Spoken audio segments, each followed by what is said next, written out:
Hey guys, ഞാൻ പറമ്പിൽ കൊല നോക്കാൻ വന്നതായിരുന്നു. പെട്ടെന്നാണ് രണ്ട് മാമ്പഴം നിൽക്കുന്നത് ഞാൻ കണ്ടത്. അപ്പോഴാണ് എനിക്ക് ഈ ഒരു വീഡിയോ ഓർമ്മ വന്നത്.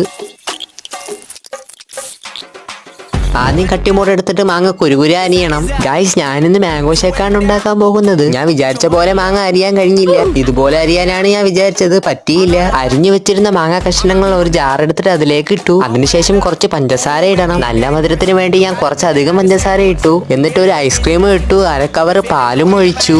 ഇനി കുറച്ച് ഐസ് ഇടണം. ഐസ് വെക്കാനുള്ള ഒരു സാധനം ഞാൻ ഫ്ലിപ്കാർട്ടിൽ നിന്ന് ഓർഡർ ചെയ്ത് വാങ്ങിച്ചായിരുന്നു. ഇതിൽ വെള്ളം നിറച്ച് ഫ്രിഡ്ജിൽ വെച്ചാൽ ഐസാകും. ഇതിൽ നിന്ന് ഐസ് എളുപ്പത്തിൽ എടുക്കാമെന്നുകൊണ്ട് ഞാൻ കഷ്ടപ്പെട്ടാണ് ഐസ് എടുത്തത്. എന്നിട്ട് കുറച്ച് വെള്ളം ഒഴിച്ച് ജാറ് മടച്ച് നേരെ മിക്സിയിലേക്ക് വെച്ച് 2 അടി അടിച്ചു. ഈ സമയം നിങ്ങളൊരു ലൈക്ക് അടിക്കുക. നമ്മുടെ ഷേക്ക് റെഡി ആയിട്ടുണ്ട്. അപ്പോൾ ഒരു ഗ്ലാസ് എടുത്ത് അതിലേക്ക് ഒഴിച്ചിട്ട് കുറച്ച് ഐസ്ക്രീം ഇട്ട് ഒരു സ്ട്രോയും വെച്ചാൽ മതി. ഗൈസ്, സാധനം റെഡി ആയിട്ടുണ്ട്. നമുക്കൊന്ന് കുടിച്ച് നോക്കാം. നല്ല ടേസ്റ്റ് ഉണ്ട്. സൂപ്പർ.